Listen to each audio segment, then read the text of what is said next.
மக்களை அளவுக்கு அதிகமாக எது செய்தாலும் அது வம்பில்தான் வந்து முடியும். அதாவது கடலில் அலை இருக்கலாம்.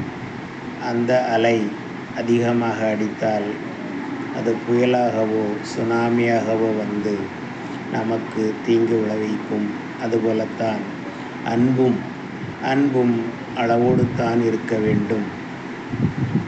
அளவில்லாமல் கண்மூடித்தனமாக நம் பிள்ளைகளிடமும் உறவினர்களிடமும் அன்பு செலுத்தினால் அது பிரச்சனைத்தான் வந்து முடியும்.